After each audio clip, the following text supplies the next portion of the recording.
Presidente, muchas gracias por atendernos. Lleva 1 año y medio preso gritando al mundo que es inocente, pidiendo por su libertad. ¿Cómo es para alguien que se considera inocente tomar la decisión cuando tiene el beneficio de la justicia de recuperar parte de esa libertad, decir no, rechazarlo?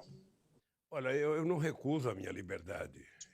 Se tem uma coisa que eu quero na vida é ir para minha casa, viver com meus filhos, viver com a minha família, sabe? Eu não gosto de ficar aqui. O que eu não posso aceitar é a tese de que eu estou assistindo uma progressão, porque eu cometi um crime e já cumpri 1/6 da pena. Eu quero sair daqui com a minha inocência 100% comprovada. Eu quero que aqueles que mentiram ao povo brasileiro, sabe, se submetam ao julgamento do povo brasileiro como eu estou me submetendo. Eu não estou desafiando a justiça. Eu estou desafiando um juiz que mentiu no meu julgamento, que foi o Moro, um procurador que mentiu na acusação e os que contaram mentira no inquérito. Por isso que eu estou reivindicando sair daqui com a minha inocência. Eu entrei aqui de cabeça erguida, eu poderia não estar aqui, eu poderia ter ido para outro país, não fui, e eu quero sair daqui de cabeça erguida. A minha atitude de não aceitar a progressão é uma atitude defendida porque eu tenho o direito de dizer que eu não quero progressão. A hora que eu aceitar a progressão, eu estou aceitando a ideia que eu cometi um crime. E por isso eu estou sendo beneficiado. Não, eu não quero isso, não. Eu não cometi crime nenhum, meu crime foi quem me condenou. E eu estou na expectativa que se faça justiça nesse país. Por isso nós estamos recorrendo a todas as instâncias necessárias para que seja lido o inquérito, para que seja analisadas as acusações e a defesa, para que eu saia daqui livre como un passarinho. Presidente, el presidente Bolsonaro dijo recientemente que él no va a interferir si usted quiere rechazar la progresión de la pena, pero hay especulaciones con que quizá la jueza Lagos pueda decidir forzarlo a cumplir ese régimen semiabierto. En ese caso, ¿cuál sería la estrategia de la defensa? Eu não sei se a juíza pode forçar a cumprir. Eu não sou advogado, sabe? Eu não sou advogado. A única coisa que eu sei é o seguinte, eu estou brigando pela minha inocência. Eu fui vítima de um julgamento político. Se você, que é um companheiro que mora na Argentina, seria importante que lesse esse livro aqui, que você vai perceber que o que nós estamos falando está escrito aqui. E nós falávamos isso muito antes do livro. Nós falávamos com esse cidadão aqui, era procurador-geral da República, todo poderoso e todo mentiroso. A gente já dizia isso na época. Mas a imprensa quase que transforma ele em Deus. E agora que ele publicou o livro, estão querendo até caçar o livro. Mas você leia na página 182, onde ele diz o objeto de desejo chamado Lula. Eu já disse isso em outras entrevistas, que eu era uma espécie de Copa do Mundo para a Lava Jato. Eles queriam me conquistar, porque era uma obsessão me trazer para Curitiba, mesmo que eu não devesse ter sido julgado, porque não tem processo para me julgar, porque não tem denúncia verídica, o que tem é uma quantidade de mentira, por interesses políticos. Deram o golpe na Dilma, depois do golpe o Lula não podia voltar para ser presidente, era preciso criar uma confusão com Lula. Como eles não achavam que poderia reeditar o que foi feito no século XIX com quem se revoltava nesse país, enforcar, decapitar, esquartejar, ou seja, eles resolveram então utilizar, sabe, o poder judiciário para me transformar no que eles estão me transformando. E eu resolvi brigar, porque honra e caráter a gente não encontra em supermercado. A gente nasce com ela e a gente conquista no berço. E eu, graças a Deus, quero me defender, porque quem é culpado nesse país é quem me condenou. E eu quero provar isso.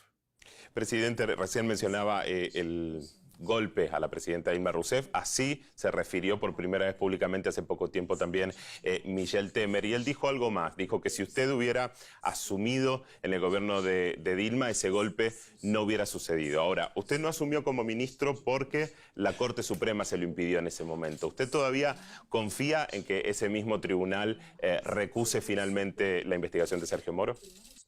Olha, hoje, analisando o que aconteceu naquela época, eu posso te dizer que, quem sabe, a Dilma tivesse tido teimado e mantido a indicação, porque não é a Suprema Corte que indica o ministro, é a presidenta da República. Mas também é importante saber quais eram as informações que tinha o ministro na hora de tomar aquela decisão. Porque é importante lembrar que o Moro tinha divulgado uma fita de uma conversa minha com a Dilma, o Moro dizendo que a Dilma estava me indicando porque eu queria fórum especial, e não divulgou o restante das fitas e das gravações, que ficava claro que eu não estava procurando fórum especial. Ele mentiu à Suprema Corte. E foi com base nessa mentira que o ministro tomou a decisão de evitar que eu fosse ministro. Isso não me faz desacreditar na justiça, porque se você for olhar o histórico de cada ministro lá, tem coisas excepcionais que eles votaram favorável, tem coisas que eles votaram contra, e é assim mesmo. Cada cabeça uma sentença, e eu espero que a Constituição esteja acima de todos e eles cumpram a Constituição. É nisso que eu me apego e é essa expectativa que eu tenho, que eles façam justiça, até porque, fazendo justiça comigo, eles começam a moralizar uma parte muito pequena do Poder Judiciário que está endeusada pela imprensa brasileira, sobretudo quando atacam de corrupção o PT. Então, eu acho que eu vou lutar com todas as minhas forças para que esse país tenha justiça e espero que a Suprema Corte cumpra o seu papel de garante da Constituição, retomando a verdade nesse país. Usted es categórico en que sus acusaciones están basadas en mentiras y sin pruebas, pero ¿considera que hay parte de la investigación Lava Jato que es cierta o cree que es toda una construcción? Olha, eu acho que a Lava Jato, enquanto uma operação de combate à corrupção, ela teve mérito em algumas coisas, ela prendeu gente que confessou que roubou, e todo mundo que roubou tem que ser preso. O que eu estou contra, no meu caso, é transformar uma operação policial numa operação política partidária, para tentar evitar que o Lula fosse presidente da República, porque o objetivo único era esse. Eu fui julgado em Curitiba quando eu deveria ter sido julgado em São Paulo. Eu fui acusado de coisas que eu não fiz. Eu estou condenado por um apartamento que não é meu. Já fui condenado aqui em primeira instância por uma chácara que eles sabem que não é minha, porque eles conhecem o dono, conhecem o documento, eles sabem que não é minha. Mas acontece que eles contaram uma mentira tão grande para trazer o processo para Curitiba que eles não deixaram uma rota de fuga para ele sair. A pergunta que eu faço é o seguinte: depois de 80 capas de revista, depois de centenas de horas de jornal, sabe, na televisão, depois de milhares de primeiras páginas de jornal dizendo que o Lula era corrupto, como é que eles vão agora pedir desculpas ao povo brasileiro e dizer desculpa? E é a única coisa que interessa. Eu não quero aceitar a progressão da pena, eu quero que eles peçam desculpas ao povo brasileiro, sabe, que é a grande vítima disso. Quero que eles peçam desculpa aos milhões de desempregados, quero que eles peçam desculpa à minha família. Sabe? Nem eu preciso de desculpa, não. Eu já estou calejado na vida, mas peço à minha família, invadir a casa dos meus filhos desnecessariamente. Você acha que eu vou ficar quieto? Olha, se alguém roubou, que vá para a cadeia. Se alguém roubou e quer delatar para ficar com metade do roubo, como tem muitos que fizeram, que façam. Eu gostaria de fazer uma delação contra o Moro e contra o Dallagnol, mas ninguém quer que eu faça a delação, sabe? Eu vou ver se eu faço a delação deles na ONU. Só um dia deixar, eu vou lá fazer a delação, porque quando eu critico o Moro, eu não critico o Poder Judiciário, eu critico ele pessoalmente. Ele pessoalmente e qualquer um que agir como ele age. Um juiz não pode virar refém da imprensa. Um juiz tem que virar refém da lei e da verdade. Ele só tem como instrumento para absolver ou para condenar uma pessoa os autos do processo. E ali tem que ter prova de acusação e prova de defesa. É com base nisso que ele tem que votar. E eles mentiram a meu respeito. Mentiu o acusador, o Ministério Público, depois de mostrar um PowerPoint durante tanto tempo, dizer que só tinha convicção, e mentiu o Moro dizendo, olha, que crime que ele cometeu? Ah, vou colocar aqui fato indeterminado. E eu vou ficar quieto? Não, não vou ficar quieto. Presidente, el Senado está avanzando ahora con la reforma previsional que es fuertemente resistida por los sectores de trabajadores en Brasil. ¿Qué consideraciones tiene que hacer al respecto? Eu estava lendo um artigo que eu recomendo você ler e até, quem sabe, divulgar, sabe? Que é um artigo de um cientista político muito importante chamado José Luiz Fiore. Ele escreveu esse artigo, acho que ontem, eu recebo tudo aqui com um dia de atraso, sobre o que aconteceu na Rússia depois da queda do Muro de Berlim. Como é que foi desmontada a Rússia, desmontada as Forças Armadas, desmontado o poder bélico da Rússia, desmontadas as empresas estatais, sabe?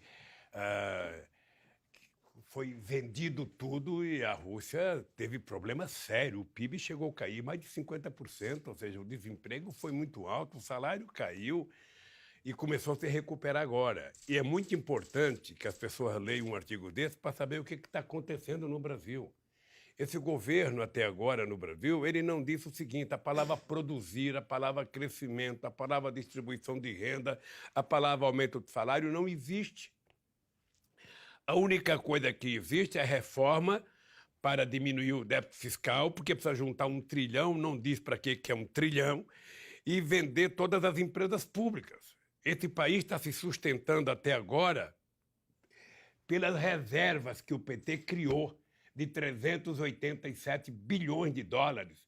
É isso que está garantindo o Brasil sobreviver até agora.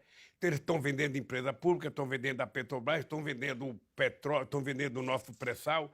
Ou seja, eles estão entregando o país, jogando fora uma coisa chamada soberania.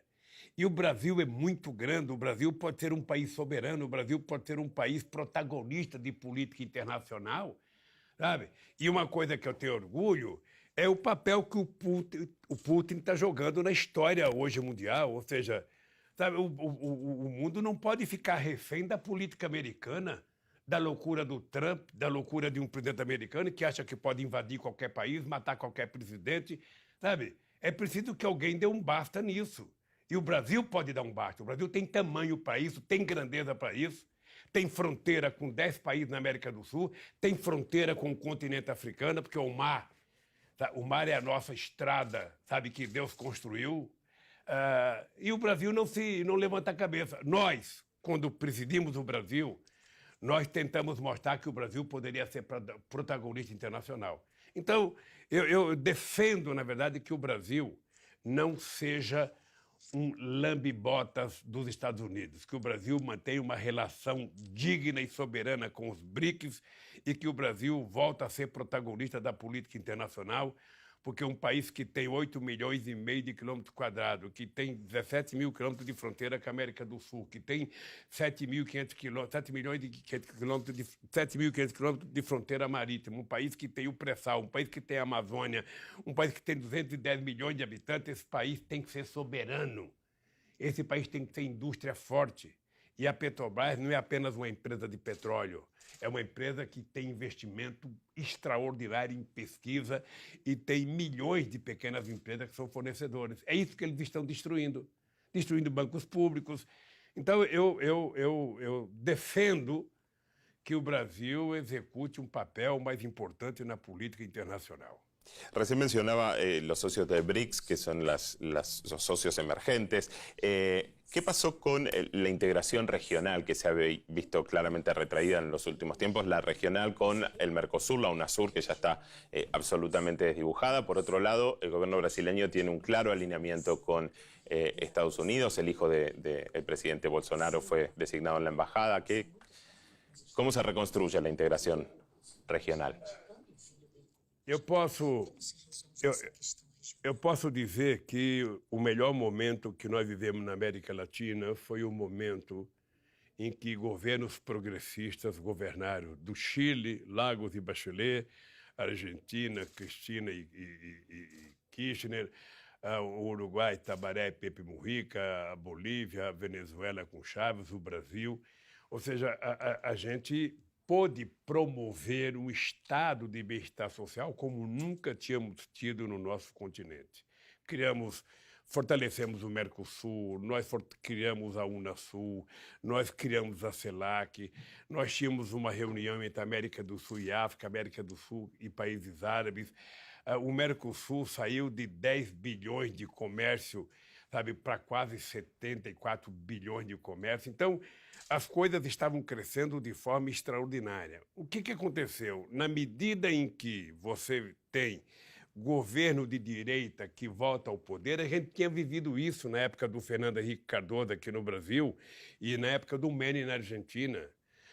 Na hora que você tem presidentes que não se respeitam, que não respeitam a sua soberania e que ficam lambendo a bota dos americanos, como fazia o Fernando Henrique Cardoso com o Clinton, como está fazendo o Bolsonaro com o Trump, o país não vai para frente. Eles agora abandonaram qualquer projeto de desenvolvimento interno, qualquer projeto de soberania interna, para ficar achando que os americanos vão ajudar os nossos países. Americano não ajuda ninguém. Americano ajuda eles em primeiro lugar, eles em segundo lugar, eles em terceiro lugar, eles em quinto. Os americanos estão habituados a ocupar qualquer país que tenha qualquer interesse de soberania. Então, o Brasil não pode ficar dependendo dos Estados Unidos. O Brasil tem que depender das suas forças intelectuais, da sua força, sabe, dos seus cientistas, das suas universidades, do seu povo trabalhador. É isso que faz o Brasil ser grande. Nós temos um mercado interno de 210 milhões de seres humanos. Nós temos um mercado na América do Sul de quase 450 milhões de pessoas. Então, se nós soubermos trabalhar similaridade entre nós e fortalecer a troca, nós podemos ser um bloco muito forte no mundo. Lamentavelmente, sabe, a gente vê que não é isso que aconteceu na Argentina. O Macri acabou de quebrar a Argentina, levou a Argentina a uma situação de pobreza que a gente não via há muito tempo, e eu espero que Deus dê força para os argentinos recuperarem, sabe, um governo que tenha compromisso com o povo pobre daquele país. E aqui no Brasil, o Bolsonaro está caminhando para o mesmo caminho, no Equador está caminhando para o mesmo caminho. Então, eu sonho que a sociedade brasileira precisa ter em conta que o Brasil só irá crescer, só irá se desenvolver, só irá ser um país justo quando a gente tiver uma política de desenvolvimento com base na nossa capacidade científica e tecnológica de criar indústria forte. Y el Brasil puede hacer eso. Hablemos un poco de las elecciones en Argentina, porque usted dijo que una de las razones por las cuales ganó Bolsonaro en 2018 tuvo que ver con una falta de sensibilidad de la izquierda para hacer alianzas. Eso se vio un poco algo similar en España, donde la izquierda no hizo acuerdo y tuvieron que ir a nuevas elecciones, llamar a nuevas elecciones, pero en Argentina sí se armó un frente de izquierda importante y tuvo un triunfo muy importante en las elecciones primarias. Pero para eso fue fundamental el corrimiento que hizo Cristina Fernández de Kirchner de su lugar de protagonismo y cediendo su propia candidatura. Lo que le quiero preguntar es si usted considera ahora, con el diario del lunes, digamos, que la estrategia del PT pudo haber sido otra en las elecciones del 2018, o si en todo caso Cristina Kirchner en Argentina recogió el guante de lo que sucedió en Brasil y por eso hizo esa jugada electoral para lograr mayor consenso. Eu não acho que a Cristina fez uma jogada eleitoral. A Cristina, ela trabalhava com pesquisa de opinião pública e ela sabia da qualidade dela, dos votos positivos que ela tinha, e ela sabia da rejeição que ela tinha. E ela sabia de todos os processos que a direita estava movendo como ela. Então, a Cristina tomou a decisão, sabe, de facilitar a eleição colocando um companheiro, sabe, do mesmo partido político, que lá todo mundo é peronista, ou seja, para concorrer às eleições. Aqui no Brasil, veja, nós temos uma eleição Eu briguei muito pelos 2 turnos. Você tem no primeiro turno, todo mundo pode ser candidato, no segundo turno você se junta. Aqui no Brasil a gente poderia ter se juntado no segundo turno. Aqui no Brasil poderia ter, a chance foi colocada. Quem não quis se juntar é que assuma a responsabilidade. Você não pode evitar que um partido tenha candidato se tem 2 turnos nas eleições. Você disputa com candidatura própria no primeiro turno, no segundo turno você disputa, sabe? Aquele que foi o mais votado tem o apoio dos outros. Isso aconteceu comigo quantas vezes? Eu não ganhei em nenhuma eleição no primeiro turno. Eu fui para o segundo turno em 89, 94, 98, 2002, 2006, 2010, 2014. Foi tudo no segundo turno, nas eleições. Sabe? E nós ganhamos no segundo turno. Então, o segundo turno existe para você fazer aliança. Ora, quem não quis fazer aliança não pode ficar jogando a culpa no partido mais votado. Porque agora as pessoas querem culpar, sabe? Querem culpar o PT, quando, na verdade, o PT teve um candidato que quase ganha as eleições. Se tivesse tido o apoio de todos os outros, poderia ter ganho as eleições. Então não tem problema nenhum. No Brasil, 2 turnos, nós temos experiência desde 1989 e sempre foi bem sucedido. Acontece, meu caro, que o PT é o maior partido de esquerda da América Latina, o PT é o partido mais importante do Brasil, e isso não é demérito aos outros. É porque o PT tem mais história, porque o PT tem mais vínculo, porque o PT tem mais gente, porque o PT tem mais voto. As pessoas não podem querer que, pelo fato do PT ser grande, ele se auto-anule. Não é possível. Mas o PT faz aliança. Só você pegar as alianças nos estados, você vai perceber que nós fazemos muita aliança política quando é necessário fazer. E achamos que pode ser feito em 2020 para prefeito, pode ser feito em 2022. Agora, eu fico torcendo na Argentina que eles ganhem as eleições. Presidente, Alberto Fernández estuvo aquí en la cárcel de Curitiba visitándolo. Habló con él sobre la situación de Venezuela. El candidato argentino tiene una preocupación que ha declarado sobre, por ejemplo, el informe de la Secretaria de Derechos Humanos de Naciones Unidas, de Michelle Bachelet, en Venezuela, y al mismo tiempo es muy categórico en condenar la injerencia extranjera, sobre todo de Estados Unidos. Ahí, ¿usted coincide con esta visión? ¿Cuál es su visión sobre el asunto? São 2 coisas totalmente distintas, né? Uma coisa é que você não está obrigado a defender, sabe, as políticas colocadas em prática pelo presidente Maduro. Essa é uma coisa. A outra coisa é que você não é obrigado a aceitar a ingerência externa dentro de um país soberano. Então, eu, por exemplo, não concordo com a intromissão americana, com a intromissão brasileira, com a intromissão colombiana, com a intromissão qualquer que seja, tentando, sabe, governar um país soberano. Inventar um candidato, sabe, inventar uma mentira como o Guaidó. Eu sou totalmente contra. Essa é uma coisa que eu acho que todo país democrático tem que assumir. A outra coisa é que quem é amigo da Venezuela precisa conversar com Maduro e discutir com ele que é importante, sabe? Eu falo isso de cátedra porque em 2002 2003 eu tinha 20 dias de presidência, eu criei um grupo de amigos para ajudar o Chaves naquela questão do referendo e conseguimos, com a participação dos Estados Unidos, com a participação da Espanha, do Aznar, que tinha sido o único presidente a aceitar o golpista, e nós conseguimos criar as condições políticas para ter um referendo na Venezuela. Então, o que precisa é que tenha mais gente querendo paz e menos gente querendo guerra. Sabe, o Brasil, do jeito que está, não tem nenhuma autoridade moral de dar palpite na Venezuela.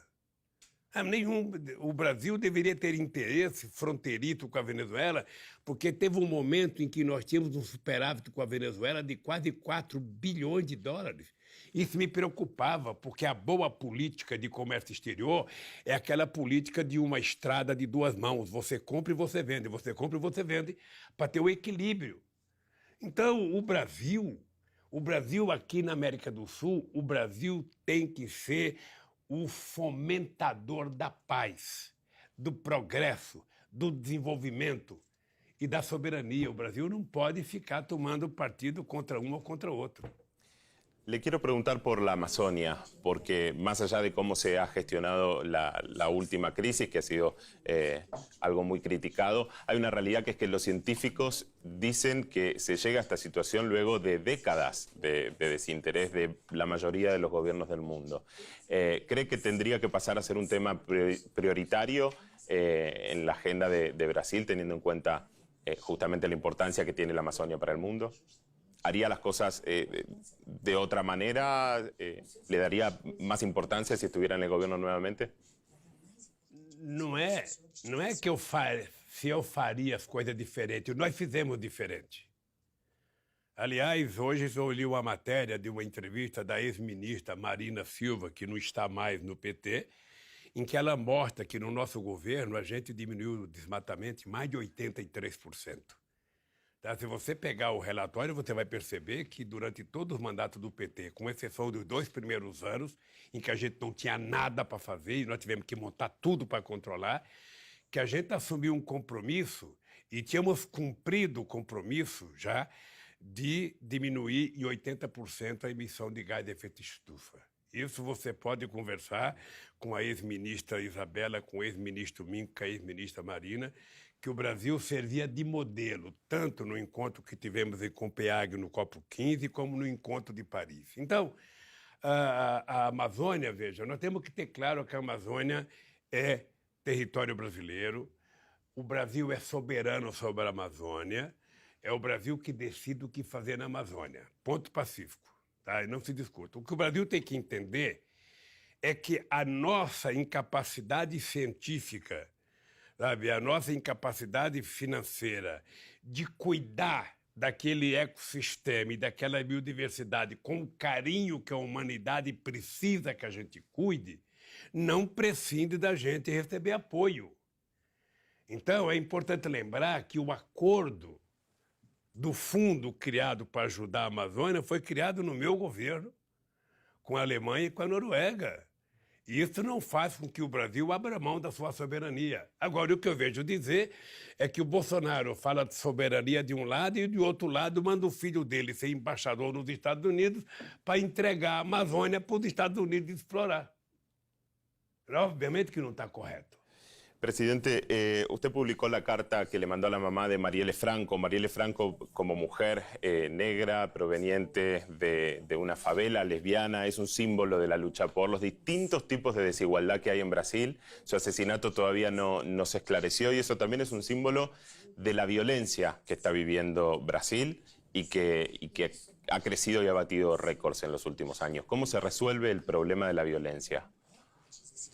Olha, eu acho que não foi publicada a carta que a mãe da Marielle mandou para mim. Acho que foi publicada a carta que eu mandei para ela. Sí, claro. Porque eu recebi uma carta dela e eu não divulgaria a carta dela sem autorização dela. A minha eu poderia divulgar. No, fue un error mío. Me refiero a la que usted le escribió. O que eu acho é que tem muitas coisas no Brasil que não são investigadas. Ou seja, o caso da Marielle é um deles. Eu acho que aqueles que tomam conta da segurança pública no estado do Rio de Janeiro e no Brasil sabem quem matou a Marielle, mas talvez não queiram dizer porque, quem sabe, estejam próximos das milícias que apoiam ele. Sabe? Você veja, não descobriram a Marielle, que morreu, e sequer prenderam, sabe, o miliciano Queiroz, que todo mundo sabe que vai no hospital, que mora no Morumbi e que ninguém vai atrás de saber de nada dele. Ou seja, tem muitas coisas que poderiam ser investigadas que não estão sendo investigadas. Então, eu acho que no caso da Marielle tem que virar uma questão de honra para o povo brasileiro. É preciso investigar e é preciso prender as pessoas que mataram uma mulher tão extraordinária como a Marielle. Sabe, eu acho que tem condições de fazer isso, as pessoas que estão presas devem saber, porque aquilo não foi coisa de assassino comum, aquilo foi coisa de gente preparada, e eu acho que foi uma morte premeditada. Hay muchas expresiones de odio con respecto también a Marielle. Usted dice que quiere combatir claramente la cuestión del odio. ¿Cómo se combate? Le pregunto, porque una cosa son las expresiones de rechazo a una figura política o a diferentes opiniones, y otra cosa es las expresiones de odio personal. Usted ha recibido muchas con temas muy delicados como la muerte de su nieto. ¿Cómo se combate eso y a qué atribuye esse odio más personal? Olha, não tem jeito de você enfrentar o ódio com ódio. Tá? O ódio você enfrenta com amor, você enfrenta com humanismo, você enfrenta com bondade, você enfrenta com solidariedade. É assim que se enfrenta o ódio. Você não pode querer, sabe, enfrentar um cara que tem ódio de manhã, de tarde e de noite, tendo ódio de manhã, de tarde e de noite, porque senão você vai ficar tão chato quanto o cara que tem ódio. Então, é difícil, mas é a melhor forma de você enfrentar o ódio é você tratar as pessoas com muito amor, você voltar a tratar as pessoas com carinho. Eu sinceramente, eu não sei como é que eu explicaria o ódio que algumas pessoas têm a mim. Não sei como é que eu explicaria, porque eu fui um presidente da República que deixei a presidência com 87% de bom e ótimo nas pesquisas, com 10% de regular e com 3% de ruim e péssimo. A única explicação que eu encontro para o ódio disseminado contra mim é o fato de nós termos feito com que as pessoas mais humildes desse país subissem um degrau na escala social. Você cuidar melhor dos negros, você cuidar melhor das mulheres, você cuidar melhor dos trabalhadores, você cuidar melhor dos camponeses, você colocar mais gente na universidade, você colocar mais comida na mesa, você colocar mais saúde, você colocar mais salário no bolso das pessoas. Eu acho que isso deve ter criado. É a única explicação, eu não vejo outra explicação. Entretanto, eu não posso ter ódio. Y cuando las expresiones de odio vienen de esos mismos sectores que se vieron favorecidos y que formaban parte de ese 86% que lo apoyaba cuando dejó el gobierno, ¿qué pasó ahí? Veja, nós temos que, sabe, vale para todo mundo. Você não trata o ódio com ódio. Você trata o ódio com amor. Você mostre para as pessoas que você é melhor do que ela, sendo mais respeitoso que ela, sendo mais humanista do que ela, sendo mais solidário do que ela. É assim que você educa. Não é ficando com raiva. Não é ficando com raiva. Então, é assim que eu penso e é assim que eu tento construir, e é por isso que eu estou nessa luta aqui. Não pense você que eu tenho ódio do Moro, ódio do Dallagnol. Eu acho que eles dormem pior do que eu. Porque eu falo sempre que tem 4 pessoas que sabem que eu sou inocente. Deus, eu, Moro e Dallagnol. E o delegado que fez o inquérito. Ele sabe que eu sou inocente. Tá? Então, eles sabem que eles mentiram. Se eles mentirem, eles estão com a consciência pesada. Então, eles não devem ter bons sonos à noite. E como eles contaram uma mentira muito grande, que eles não têm como mudar de posição, eu estou aqui tomando a posição de tentar provar a todo custo a minha inocência. Eu acredito que haverá justiça nesse país na medida em que as pessoas percebam que a mentira não pode prevalecer e que a Suprema Corte Brasileira, como uma instituição que é o garante da nossa Constituição, vai permitir com que as coisas voltem aos eixos, a funcionar normal. Y que a mentira no prevaleça sobre la verdad. Presidente, quiero volver, nos quedan unos minutos al panorama regional. Hay elecciones en Bolivia pronto y en la Argentina. Incluso si ganan Evo Morales y Alberto Fernández, que las encuestas le dan un buen panorama, asumirían en un escenario muy diferente al de hace una década. ¿Qué panorama ve usted para la región? ¿Cree que se puede volver a construir una integración regional como la que había? Eu acredito que é possível criar uma integração regional outra vez. Eu acho que nós aprendemos, da esquerda aprendemos, de que para você consolidar instituições democráticas e bilaterais fortes, você precisa ter instituições fortes. sabe? Não pode ser uma coisa pessoal, não pode ser na base do ufanismo. Ou seja, nós temos que criar instituições que garantam as coisas que a gente quer criar. Eu acredito que a eleição na Argentina, a eleição no Uruguai, a eleição na Bolívia e daqui a alguns anos a eleição em outros países vai permitir que a gente possa sonhar em criar um bloco econômico e político forte da América do Sul. As pessoas têm que entender que a gente não pode, no século XXI, continuar vivendo como a gente viveu durante todos os séculos desde que fomos descobertos. Ou seja, é preciso que cada governante entenda, sabe, que o único jeito da América do Sul e da América Latina crescer é você ter soberania para elaborar as suas próprias políticas de educação, a política de desenvolvimento, política de educação, sabe? E isso precisa ser levado muito a sério. Porque todo presidente que ganha uma eleição na América do Sul fica na expectativa de que os Estados Unidos vão ajudar. E não tem precedente. Não tem precedente. Se os americanos ajudassem, o México seria o Canadá e não seria o México. Né? Porque a ajuda que os americanos estão dando para o México agora é construir um muro para evitar que o pobre mexicano ou latino-americano vá para os Estados Unidos, porque o rico vai de avião, vai por cima. Então, se o mundo tivesse ciência do que aconteceu depois da crise de 2008, depois da crise de 2008 já foram utilizados 25 trilhões de dólares para tentar salvar a economia mundial e tentar salvar o sistema financeiro mundial. Imagine você se esses 25 trilhões de dólares fossem utilizados para ajudar os países pobres do mundo a se desenvolver. O continente africano, o continente latino-americano. Você ainda tem 1 bilhão de seres humanos que vão dormir toda noite sem ter as calorias e as proteínas necessárias. No encontro do G20 em Londres, foi a primeira reunião que o Obama participou, o Gordon Brown era o coordenador, nós propusemos acabar definitivamente com o protecionismo e que a gente teria que ajudar os países mais pobres. Se o povo alemão não está consumindo, eles não podem produzir para vender lá dentro, financie a modernização dos países pobres para que eles possam se tornar produtivos consumidores e produzirem suas próprias riquezas.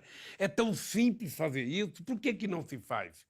Porque nós precisamos de uma outra nova governança